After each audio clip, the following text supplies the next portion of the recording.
Pure entertainment family సినిమాకి 300 కోట్లు ఇవ్వడం అన్నది అది జోక్ కాదు కదా. ఒక కమర్షియల్ సినిమా, ఒక పెద్ద యాక్షన్ ఎంటర్టైన్మెంట్ సినిమాకి 300 కోట్లు ఇస్తే ఆహా ఓహో అనుకునే రోజుల్లో ఒక ప్యూర్ ఫ్యామిలీ స్టోరీతో 300 కోట్లు కొట్టారు. అదే అన్నానండి. అది అది అది అంత మ్యాజిక్ జరగటానికి గల కారణం ఏంటి అనేది మనం లాజికల్గా మనం వెళ్ళి డీకోడ్ చేస్తే తెలుస్తుంది ఎందుకు ఆడుతుంది ఆ సినిమా అనేది. అది ఆడట్లేదు, ఎందుకు ఆడింది అంటున్నారు వీళ్ళు. ఎందుకు ఆడిందంటే వాళ్ళకి తెలిసి ఎందుకు ఆడిందో, చూసిన వాళ్ళకి నచ్చింది. బోల్డ్ అని ఎలిమెంట్స్ ఉన్నాయి దాంట్లో. ఎందుకు ఆడింది ఈ సినిమా అనే వాళ్ళు ఎందుకు ఆడింది అనేది.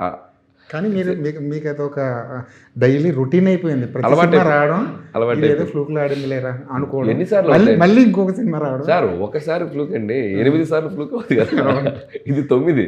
ఎన్నిసార్లు ఫ్లూక్ అవుతుంది, ఇది ఇంపాసిబుల్. ఆడియన్స్ అలా ఫీల్ అవ్వట్లేదు. ఆడియన్స్ చాలా చాలా ఇష్టంతో చూస్తున్నారు ఫిలిం.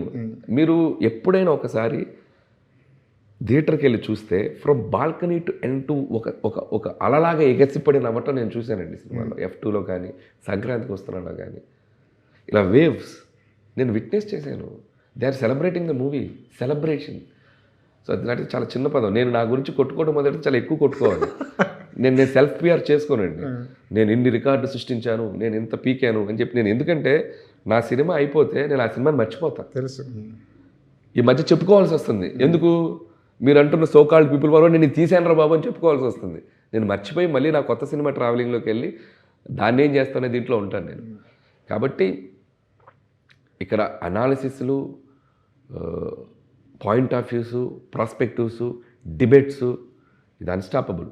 ఇది ఒక 50 సినిమాలు తీసినా జరుగుతూనే ఉంటుంది. నా మీద కాదు, ప్రతి వాళ్ళ మీద జరుగుతుంటుంది.